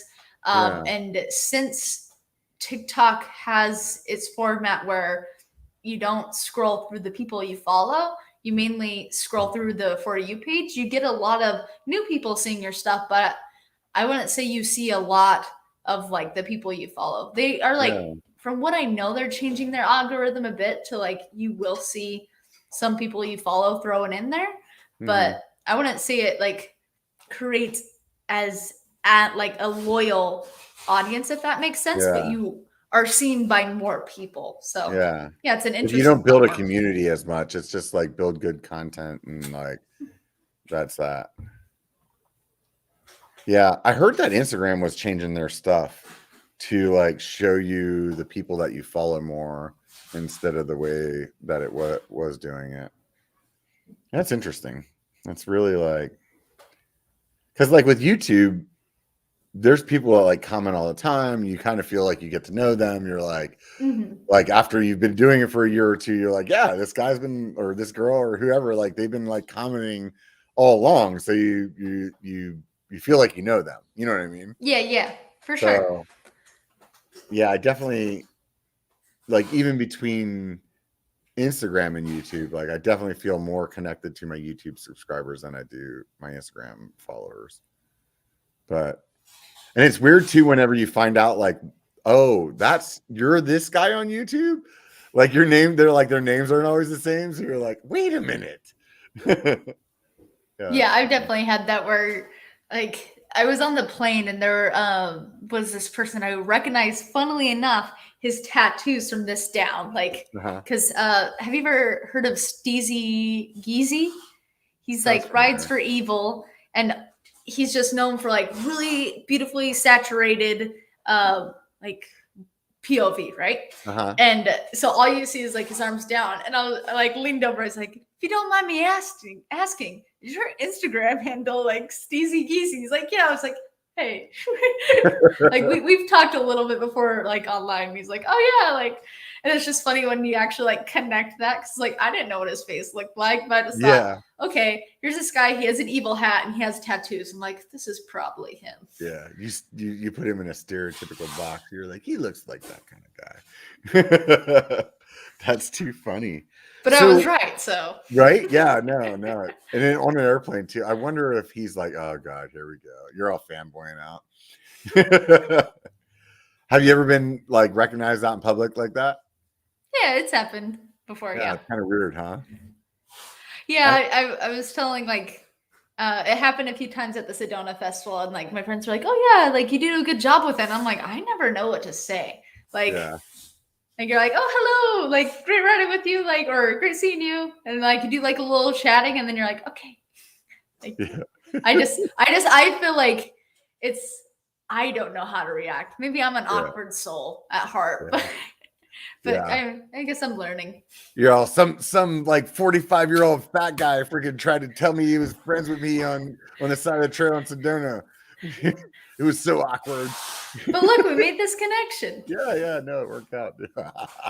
No, if anyone's awkward, it's definitely on my side of things. Yeah, I do pretty well. I'm always like really stoked and happy when like people do approach me, because it's like, hey, like it's great to feel recognized, and like I love to like, I don't know, at least get their name, and I enjoy it. I just personally am an awkward person a little bit, so yeah. No, 100%. No, it feels really good to get recognized. And the thing that I hate reading the most is like whenever somebody's like, oh, I saw you on like X Trail and I just didn't want to bother you. And it's like, dude, like seriously, come up and say hi. Yeah, like say hello for sure. Like this face isn't that intimidating. Like you can say hello anytime. Yeah. So yeah, and it's like, I don't know. I mean, I would if I followed, or if I was more of like looking at somebody from like the perspective of a subscriber, like I would be really excited to like meet that person. And if I saw them and I didn't take that opportunity to say hello, I would like kick myself in the butt for it later. You know what I mean? Like, why didn't I just say hi? You know? And so I try to like be as welcoming as I can to people, so that when they have that experience, like it's a good one, because I don't want them to be like, man, I saw that biker guy on the trail. He was a dick, you know? Like, he's a jerk. Yeah, like he just acts all friendly on video. You know what I mean? Like yeah, for sure. So I don't know. So how did you I've kind of go ahead. Sorry. No. Oh, I was just saying like I've ran into some of the other YouTubers too, and like they have always been excited to talk to like me, or I've seen them like interact with other people, and they're just stoked. Like for example, around like Kyle Warner, and we have like talked briefly on social media, but been over in person. He was just like, hey, and like offered a hug. I was like, oh, like he's so kind. And I also just think like that's what a lot of people like in the mountain biking community, if they're on social media, or like there's someone that you recognize, they are so willing to talk to you, or they're excited that you recognize them. And I think that no one should feel too nervous to say hi, even if they're awkward like me. Yeah. You have to be awkward together, right? How did you go from like this person in college just learning how to ride bikes to being a social media influencer to riding for a bike company? Like, how does this like Fazari thing come together? I would say a lot of it was like consistency in all things, like you said, like we talked about practice, which I know is your favorite. So that, like, I would say is a lot of the biking skill part is I love the feeling of progressing on the bike. So I make that a focus. And then also with like social media, I made sure to stay consistent. Like I didn't have any like huge break, right? Like where it wasn't like, wow, I started my social media and then all of a sudden I woke up and like had 22,000 subscribers. Like it was a pretty slow but steady growth. But I just have found myself riding a lot and I enjoyed making or getting videos, and I just kept posting them. And I love to get creative with my mountain bike content. And so I think like the slow progression, and then also not being afraid to ask for, I guess, like sponsorships. Because that was one thing where I was nervous to be like, oh no, like I don't deserve this. I shouldn't ask. But if you never ask, you never know. And like plenty of people said no to me, but then you get a few yeses. And then like after a few yeses, people are like, hey, like, look at this. Like all these brands are supporting her. Maybe we should support her. And so I think it was the consistency of reaching out and even not getting discouraged when you hear a lot of no's. Yeah. I think I fall into that spot where you're explaining where it's like, I'm always like, oh, I need to be a little bit better before I approach them, you know? And in some cases I've definitely like, I feel like I've like batted outside of my league in some places where like my channel was small and I was getting some things that were maybe bigger than that. And then in other cases, like for whatever reason, like I beat myself before I even give myself the chance, you know? It's tough to know. That's you know, the confidence is like, it's hard, you know, it's hard to put yourself out there and like feel like you're worth it, you know what I mean? Yeah, I definitely struggled with that, but I kind of had to eventually push past that and think, well, the worst they can say is no. Yeah. You know, like you can put yourself out there and they can think, wait, who is this person? Like, why are they asking for this? But the worst they can say is no, and then you just move on. Or you come back later, or you try to convince them it's a yes. So So for like the bike stuff, you're just sending emails to all these bike companies like, hey, you want to send me a free bike? So with Fazari, it started off where I was an ambassador for them first. But so like the first maybe 6 months, I was just like a base level ambassador where, you know, you get some deals. But eventually, like so that would be like they give you a discount on a bike, and then like the base level type of stuff. Yeah. I'm trying to paint the picture for people that aren't in the industry. So like they give you a percentage, like a discount on a bike, and then they're expecting you to like promote the bike so that they're getting sales. Yeah, for sure. And I knew I wanted to. Yeah, and I knew I wanted to go with Fazari because they're like, I loved their bikes. They were direct to consumer, so they're a little bit like cheaper for the bike that you like can get. Like you get a great quality bike for a little bit less of the price, and they were also based out in Utah, so I kind of felt that connection. And I just reached out and was like trying to get race support, and at first I heard a no, but then I just kind of kept coming back. So and then thankfully like I've just like started growing with them, and they've been like an awesome company to support me and my growth.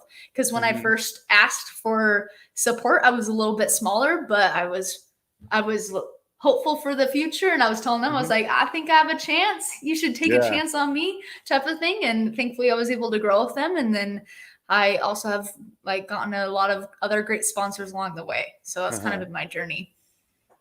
I the first company that ever like the first biking related company that ever like gave me some product for free was Cali.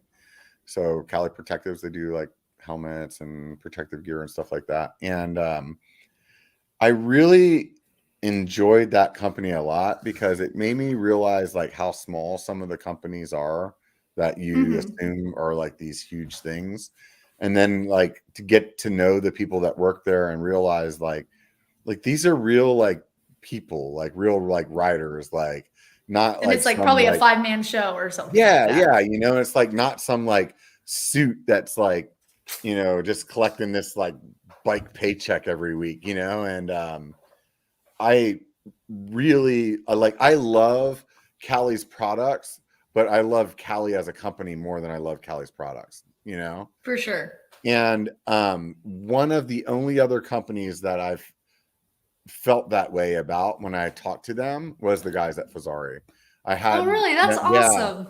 Yeah, I had them on my podcast a long time ago, and I'm like sitting here trying to think of the marketing guy's name over there, because I ran into him at Sedona, and we were talking about like getting him back on the podcast again. But I remember Was it getting Tyler by chance or yeah, Sven? I think so. Yeah, I think Okay. it's Tyler. What was the other name you said? Sven. No, it's definitely Tyler. Okay.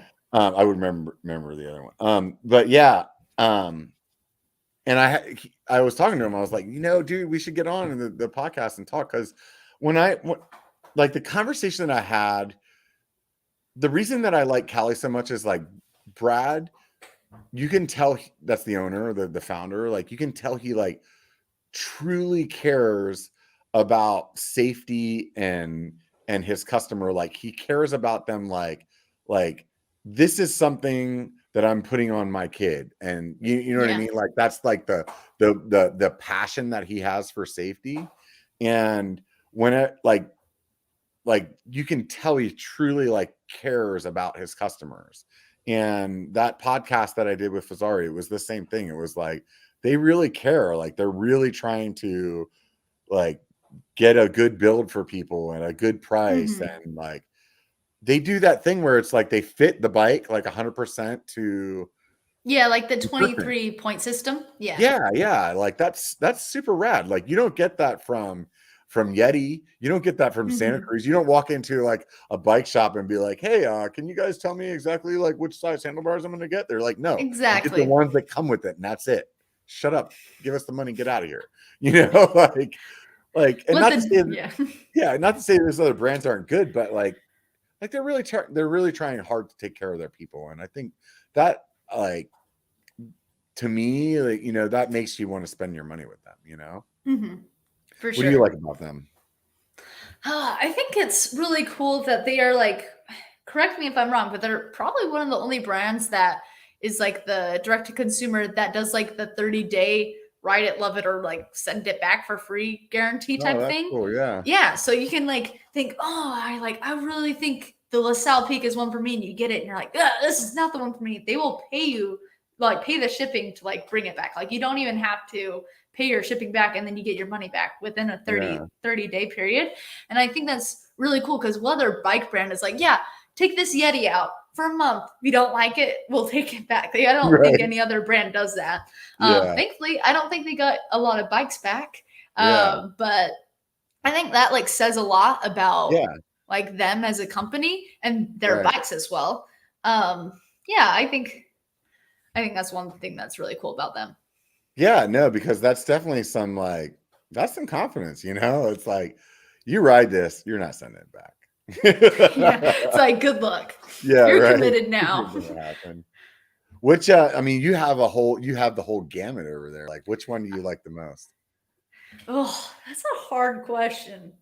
Like right now, I think the new LaSalle 2.0 is my favorite, but it's also like the newest one. So it's like kind of hard, because when you get a new bike, it's always like, it's the shiny new toy. But they all kind of like, I don't know, they all kind of they have their certain trails that I feel like they're best at. So like if it's like a super wet day, that like that's their big bike. Okay, so that's like the full squish is 29er or?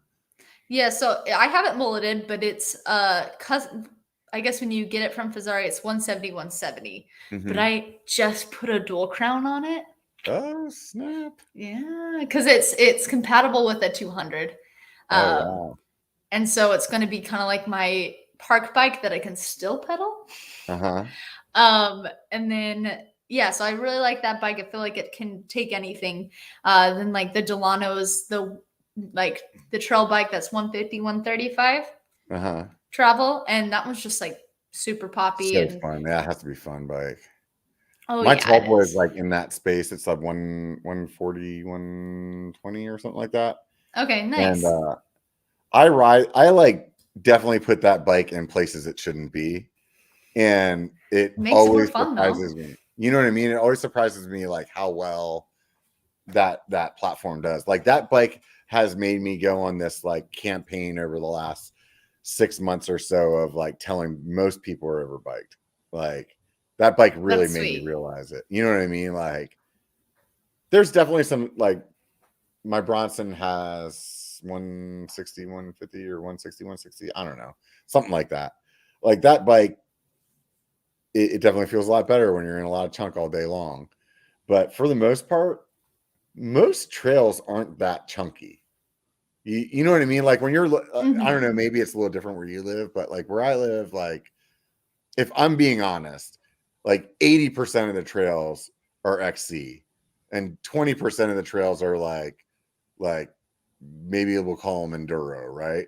And really out of those enduro ones, like it's probably only like 20% of the trail that's actually like super chunky. The rest of it's still like pedally XC, right?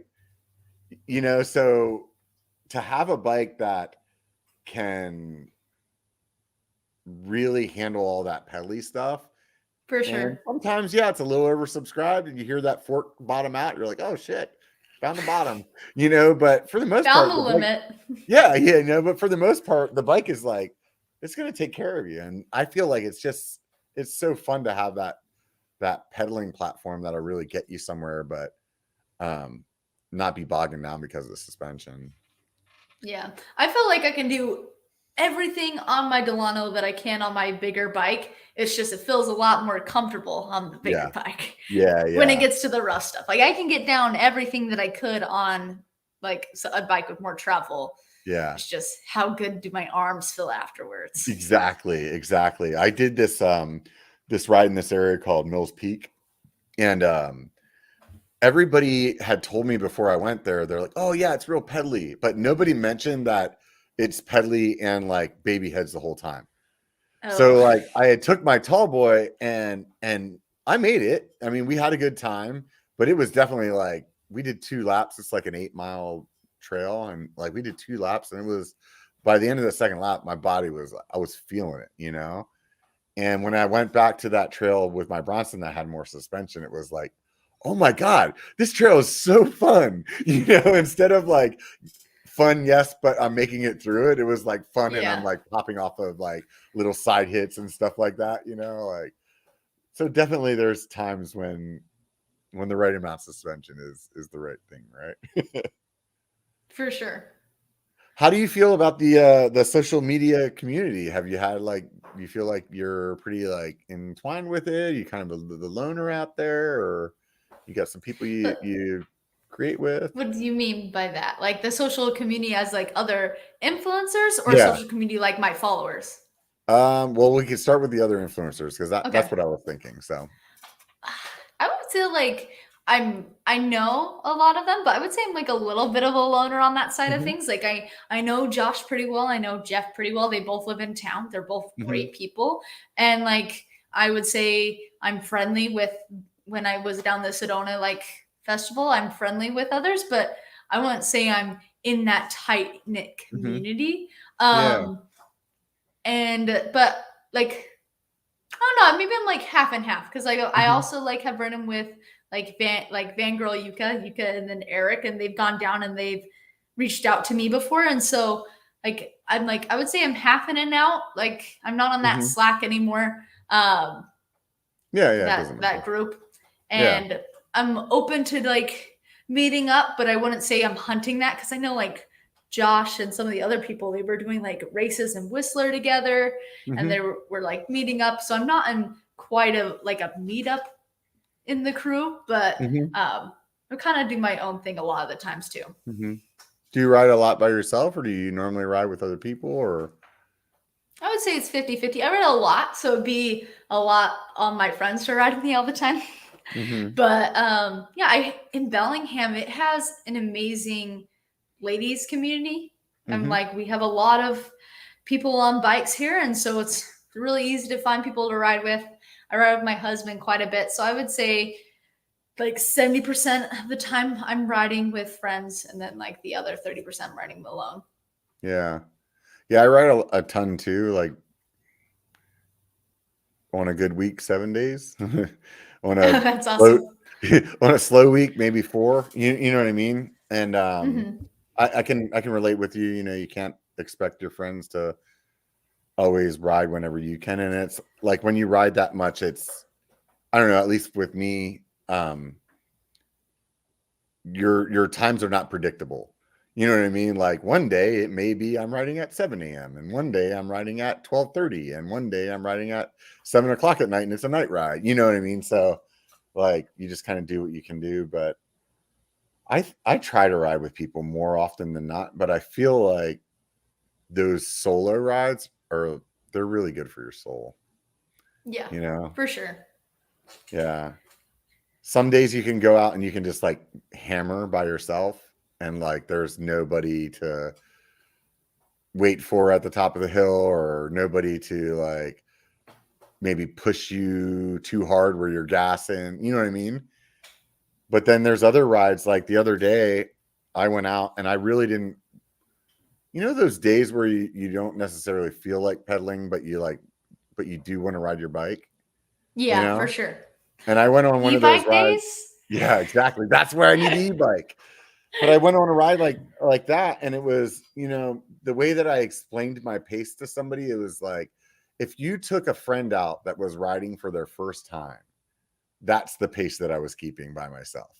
You know what I mean? Where it was like 0 fucks given. Like anytime you saw a pretty flower, you're just like, oh, Instagrammy. You know, you just stop or whatever, and you're like not thinking about your time on a climb or a downhill or anything. And those feel good, you know, where you like roll up to that rock that you've actually never looked at and stop and look at like, oh, there's a line here, or oh, there's a line there. And I feel like those are important, and I can never get that kind of freedom, let's just say, when you're riding with friends.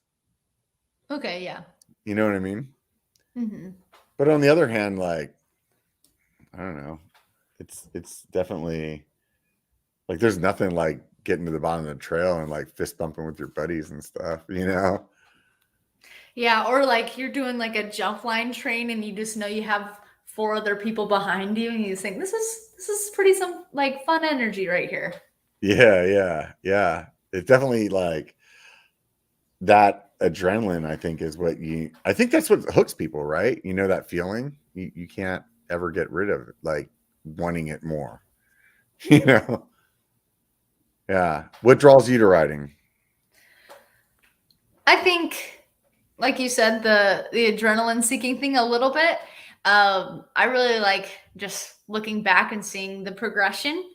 Mm-hmm. And I guess like mountain biking kind of like solves all my needs, right? You get like your social interaction from Mm-hmm. going on the group rides. You get that physical like satisfaction of like, hey, I got some exercise. And then you get that brain stimulation from going downhill. And I Mm-hmm. feel that, I don't know, combine those all together is a pretty neat thing to do and a pretty good way to spend your time. Yeah. So you said this is your full-time gig? You don't have a day job? Nope, this thankfully and somehow is my day job through Yeah. persistence. Yeah. So did you I assume you ended up graduating college? I did. Yeah. Yeah. I graduated right before COVID hit. Well, I guess during COVID hitting. Oh, wow. Yeah. So it was pretty easy for you then to make the transition into just, you know what, I'm going to be an influencer. Yeah, that's kind of like was another big push. I just thought like, great, I just graduated into the middle of COVID. Like cuz I graduated I guess mid-March of 2020. So that was I guess it wasn't COVID for the rest of the world, but it was COVID for Washington cuz that's where it started. And Uh-huh. so they closed down the schools, they closed down everything. I just thought, this is the time. This is a sign. I better just Yeah. start it. Yeah. Like start like getting really serious into it. So yeah. Uh-huh. So then your husband, he ended up like finishing his master's that he was working on. He's working, or is he like, he's like, yeah, I ride for Cesare too. No, so he's a PhD student that he is in a program in New Zealand, but we can't get over there because of COVID. So he's doing online until we open up. So when they Wow. open up, we'll be heading that way. Oh, that'll be rad for the like channel and the content, huh? Yeah, it'll be really cool. Have you ever ridden in New Zealand? No, I haven't, but I've only heard good things. So I'm looking Yeah. forward to it. it looks like the like mountain bike mecca, doesn't it? It's so beautiful over like all the videos I've seen and stuff. So cool. How who would be out of other influencers that you met, who was somebody that you met that you were kind of like fanboying on whenever you met him?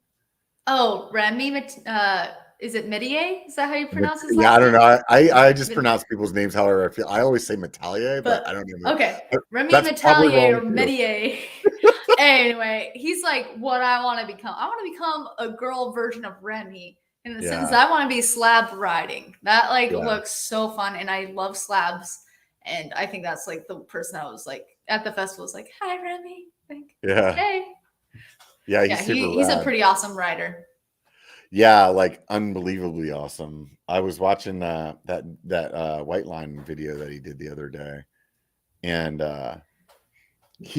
when they zoom out, like when they're like panned out and they're watching him like pedal across the white line, you know, like he's hammering that like you're full on like sprint kind of pedal. It's just insane. Did you go up there when you were up there in Sedona? No, You should I haven't go. Like if you go back to Sedona, just go up there just to like see it in person, and then I bet it's scary. Oh yeah, it's insane. Like I'm afraid of heights, so for me, like it was definitely, it was probably more fear than actuality. You know what I mean for me? But it is like it's definitely, you're like, holy crap, you're on the side of like a freaking cliff. This is insane. And then to think about like pinning it the way that you're watching him pedal across is like, that's nuts. I watched another video, I think it was like Nate Hill, and he's like going across it, and there's like this little like ravine kind of in the middle of that, like a little like finger, you know, and he like hits this little thing and like does like a little jump on it where like people are like barely trying to like pedal, and to see somebody hit it like that, it's unbelievable. Yeah, different breed of human for sure. Yeah. You know, but like whenever somebody is doing that, like, or riding at that level, you have to remember, like, at some point they were at the exact place as you. You know? And I think that's a good thing to keep in mind, you know, that it's not like they just got on their bike one day and they were Remy Metalier. You know what I mean? I hope that we're saying his name right. Maybe we'll have to look it up afterwards. Yeah. I was meaning to reach out to him recently. I was thinking that I'd say something to him. He's on that Slack group. And I was like, you know what? I've never asked that dude if he wanted to be on the podcast. I was like, I should do that. I should probably figure out how to say his name first, though, huh? Yeah, maybe look it up beforehand, or just never say his last name. Just say Remy. I'm just gonna mess it up, and I'm so good at Remy messing up people. Yeah, I'm really good at messing up people's names, like, and then like doing it on purpose and making it seem like it's a good thing. So at least it feels that way to me. When I was talking to, I think her last name is actually Munviv, Heather Munviv. Have you ever seen her on YouTube? Yeah. But I always say Munaviv because I just feel like it should have another syllable in it. And she's like so lighthearted. She's like, yeah, that's totally cool. I was like, sweet, that's your new name.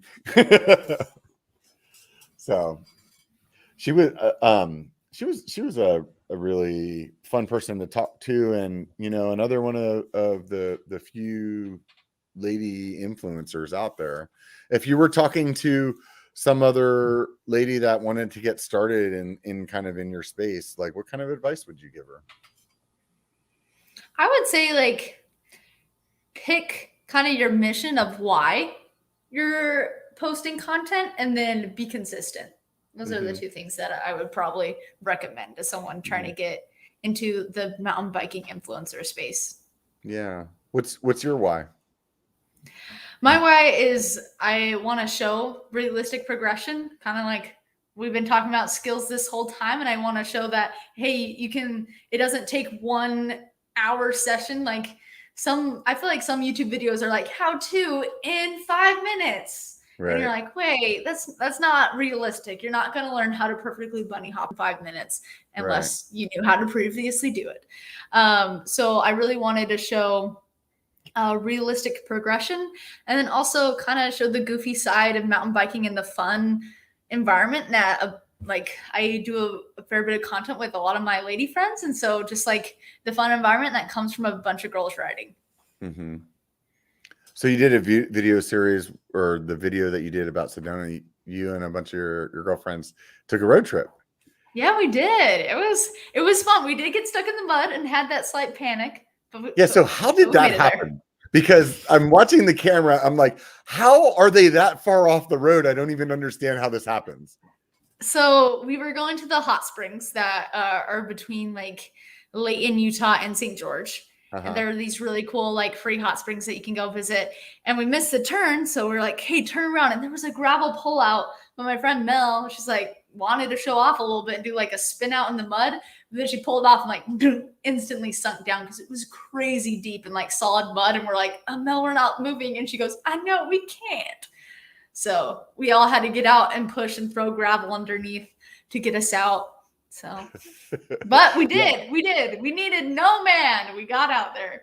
When I saw in the video, you're like, oh, we're throwing gravel under the tire. And I was like, this isn't going to work. And then you're like, we got out. I was like, oh my God, that worked. That was pretty funny. Yeah, thankfully, and all of us pushing. So yeah. Yeah. So then you were like covered in mud, and now you have to still make the other like 6-hour drive or whatever it was to Sedona, or? Thankfully, we got to soak in the hot springs after that. So that was before the hot springs then. Yeah, that was me missed the turn to the hot springs. And then we just camped in St. George and then headed to Sedona after that. That's cool. Yeah. That's really cool. What would you say your favorite memory from the road trip was? I think it was like all of us riding Highline. Yeah, we like all of us ladies that went, we have like varying levels of like skills and talents. And it was really cool to like all encourage each other on like certain features. And we like all pushed ourselves a bit. And it was cool to see a lot of people, or not a lot of people, but my friends like overcome some stuff on a bike. And I think that was probably my favorite part. I think that's the best trail in Sedona. Oh, it's pretty awesome for sure. I think it really just has like the right amount of mix for everything. Like it's got shitty climb, it's got decent climb, it's got like technical climb that you have to be like extremely good for, and then it has some where like oh, I made that thing that I didn't quite think that I was going to, and then like when you come back, like maybe the one that you didn't get, you do get. And then once it opens up, like, well, as anything in Sedona, I mean, the view up at the top, right? I mean, it's just mind blowing. You know? Yeah. You're like, oh my God, I feel like I'm on top of the world right now. And then like the downhill section, I mean, in reality, there's a few sections that are like high on the skill set side. But a lot of it is just like, it's just really fun, like really fun, fast kind of stuff that you don't have to be like a pro rider or like this expert level. Like, I feel like when you name a trail like that in Sedona, that people think that they have to be like better than what they actually have to be to ride that, you know? Yeah. And like once you get to, I don't know what you call the like the gorge or the waterfall, or what would you call that section? Like when it gets super technical, that like it's like the little narrow kind of like, you know what I'm saying? Yeah, like I don't know, like I would say call it a waterfall or like the ravine area. Yeah, like that section. Like realistically, if that was out of your skill set, you're really walking your bike for maybe like 100 yards. Mm-hmm. You know what I mean? It like when you're riding it, it feels like it's like, oh my God, that was forever. But like if you really think about it, it's not that long. And other than that, I can only think of like one or two other sections on there that are pretty intimidating, you know, that it's a really good trail. It's a really, really good trail. I think there's a lot of like little side hit stuff that like if you don't know, you could ride right past it. Did you know any like the big kind of rock roll stuff that's along the way? I wanted to go look at that, but it was such a busy time on the trail. It was like the one nice weather day that like we're like, let's just get through this. It was slightly like Disneyland where we were like waiting for each feature to Yeah. like ride through. And so we're like, we better not miss Oh, our it was turn. like that. Yeah, it was Wow. pretty busy, but like that's what you get when you go to the festival. It's like you Yeah. get busy trails, and that's kind of what you have to deal with. And Yeah. you know, you make some friends as you wait and talk as like Yeah. the line goes through the features. Oh man, I've never had that experience up there, fortunately. The last time I rode that was like the sketchiest time I rode it. We climbed up and it was like, I don't know what day it was, but it was like it just started like kind of raining when we were like on our climb up there. And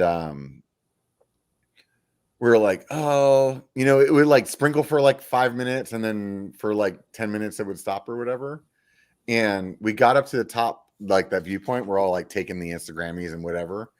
And we're like, all right, I'm not kidding. Like when this sentence finished, it was like, hey, let's drop in.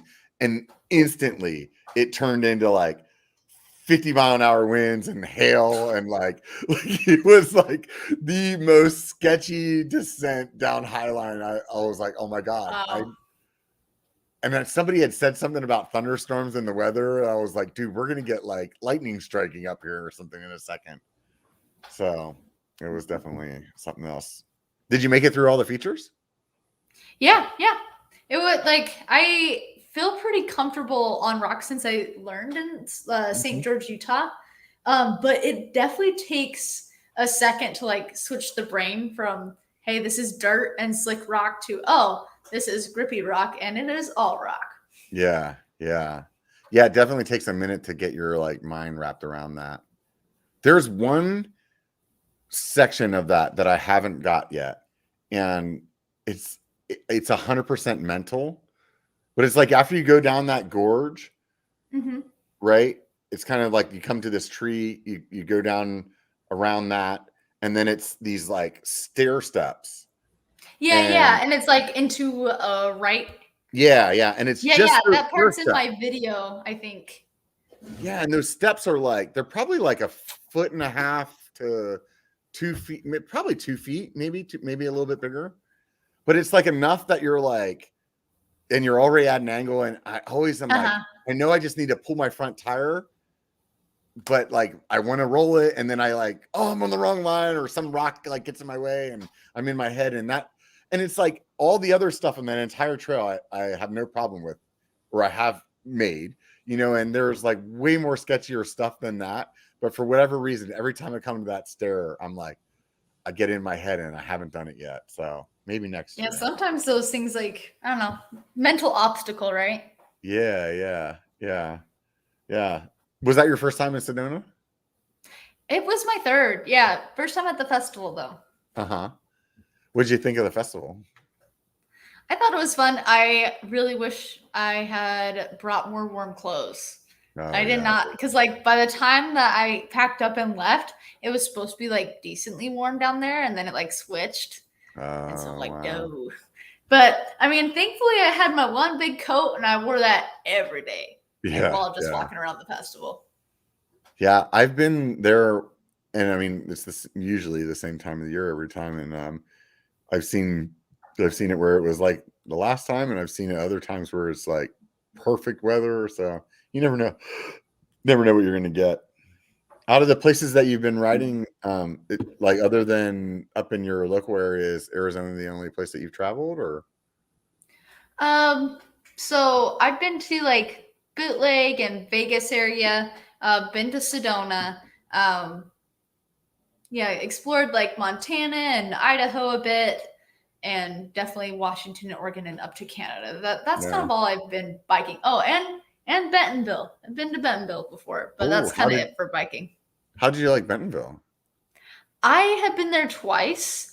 And I first just took my normal bike the first trip, and it was all right. It was really cool to see that they are trying really hard to make great mountain biking trails there, but I did not love it because I feel like it was really, really hard to like get speed for anything. You were just like, you would have to be pedaling all the time.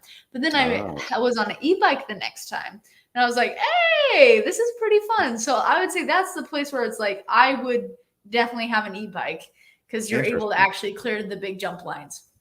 Somebody just But did a people do it video like without it. that. Wasn't it BCPOV? I think he just said the same thing. Like it was really hard to get the a feet really for. flat area. Yeah, I had the people that started the Bentonville Bike Festival on a couple weeks ago, and they really like made me like I feel like I want to go down there and check it out. It would be fun. I think if you can like get your hands on a rental e-bike, or you're okay with just the sprint before a jump, then like go for it. Yeah. Where at in Idaho were you, like up in like Sun Valley area? Yeah, I've been to Sun Valley. Have also stopped in Boise before, and then I guess like Silver Mountain is in Kellogg, Idaho. Yeah, so it's like in the Idaho, Montana area. Right on. Yeah, I Silver rode Mountain up is there. a really cool place. I rode up there in the Sun Valley area, and it was beautiful. It was like really cool, and I'd really enjoy to go back there. There's a couple of I'm Kyle and April. They're in Boise. Yeah, I think when I stopped, it was like on a drive, like from Utah, where I was visiting my family, up to Bellingham. So we just stopped at the bike park, but I think there are a lot of other trails there too. Yeah, right. Because it was just like the little skills park that we just stopped at for like a stretch of the legs during the road trip. Yeah. If there was like one place that you could go ride like tomorrow, like anywhere in the world, where would you want to go ride at? I want to go to New Zealand, specifically like Queenstown. Yeah. So I want to get over there, hopefully soon. Yeah, you guys are mapping it out then. It's like coming, right? Yeah, we're hoping for fall is like when we're hoping to go. So hopefully. Do you guys own your home right now, or you're like renting or something, or? We're just renting up here, yeah. So then you're ready to go. You're like as soon as they're like we're open, it's like we're there. Yeah. How does that go? Like, I mean, like he just gets a visa for school, and then because you're married, you're like you can go and like. Yeah, you have to like go through a process where like it's funny because we've already gone through it, but we need to do it again since it's been so long since we applied, because it was like right before COVID when we applied. But you have to like get some health screening, some mental screening, and and then you just prove that you have enough money to like survive there without working, and then you can head over there. Yeah, they don't want anyone, I guess, physically ill, mentally ill, or poor living there long term. How about that? What is it that like draws you to it? Like, what is the like type of riding, or like just the scenery, or what is it that? It like definitely like the scenery. It looks like just a really fun park area, but also it seems like there's an awesome lady community down there as well. That I would like to dip my toe in and meet some ladies down there. But it just I have lots of friends that have gone over there to visit on trips, and they just say that Queenstown is one of their favorite places to ride. Now it's like it's on my list. Yeah, I'd definitely like to go. I'd say lady community wise, one of the places that I've seen more female riders than anywhere else that I've been is in Bend. Oh, cool. Like, it's like just like it was so many that it like really stood out to me, where it was like, wow, there was a group of like 8 girls riding, and then an hour later there was a group of 4 girls riding, or then it was like 2 dudes and 5 girls. It's like, wow, this is like there is a lot of women riders here. Like I was really surprised. So have you ridden down in Bend? I have not ridden down in Bend before, but I think the only place I've ridden in Hood River is the only place I've ridden in Oregon. Oh, right on. Yeah. Oregon has lots of different like kind of like geographical areas. You know what I mean? Like if you ride in Portland compared to you riding in Bend, it's totally different. So anyways, well, it's been almost 2 hours. I really appreciate you taking the time to sit down and hang out with me on a Sunday night. Yeah, thanks for having me. Yeah, it's been lots of fun. I always ask people right before they go, and it doesn't matter if it's like to do with mountain biking or not, but I always ask people what YouTube channels they watch, because I think it's fun to hear something, and sometimes you come up with something that you would have never thought to listen to. So So I definitely like skill wise have listened to like, or not listened, but watched Colin April before, and I like the GMB. What is that one called? Like GMBN. General. Yeah, that one. Yeah. I've definitely like Friday Fails and like pretty religiously watching that. Yeah, like every Friday it's like Friday Fails is on. Yeah, I get those on Instagram, and that's about it. I've never watched them on YouTube though. Yeah, and I also really enjoy like watching Fangirl Yuka. Have you ever met her before? I haven't She's met really her, but I'd love to. I've had BCPOV on the show before, and I reached out to him and asked him if she would want to be on the show, and she's not interested in having a conversation, a long-term format conversation. So, but I would love to chat with her. You hung out with her? Yeah, her and Eric came through and I showed him around some trails in Bellingham. And yeah, we had some fun times, like checking off some jumps. I know she had like the goal to like clear all of A line. So like we went and like did some of the jump trails on Galbraith. Yeah. She's or not hilarious. A line, U line, which is unemployment line, which is our jump line. Not okay. Sorry, not A line Whistler. Yeah, she's hilarious on her her videos. Like I honestly really enjoy her content. She brings a different spice to it, you know. Well, like I said, I really appreciate you taking the time to hang out with me. It's been a lot of fun chatting. Is there anything you want to say before we take off? Except I guess not really. Except if you ever find yourself in Bellingham, there's plenty to ride, and definitely reach out. Yeah, definitely.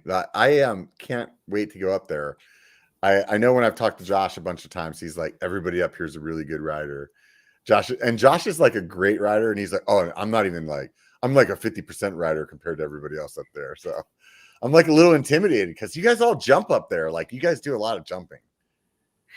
Galbraith is like a jumping mountain, that's for sure. Like we have a lot of like tech and other stuff, but I would say like that mountain as a whole is like most trails have jumps on them. Yeah, and so you just kind of like I'm more of a can find tech some tech rider than stuff a though. jump. Yeah, see. So I feel like I need to like I bought this DJ. I feel like I take this DJ out, get my jumping down a little bit more, and then I'm ready to come up there. So yeah, I appreciate the invitation. It was a great time hanging out with you. Anybody that hasn't hit the thumbs up yet, you should really do that. Seriously, come on. You've been listening this long. Hit the thumbs up. If you are still listening and you haven't subscribed, do that for me. That would be great. Those of you guys on the podcast, I'm serious. There's 3-4 days left in this month. Somebody get me a podcast review on the Apple Podcast platform for this month. That would make me super stoked. I will be more than happy to read that one. I'll even mention it. I'll mention it, I'm sure. Positively. Anyways, there's one thing that I want you guys to remember before you take off. It only takes a bike to be a biker. Get out and be one.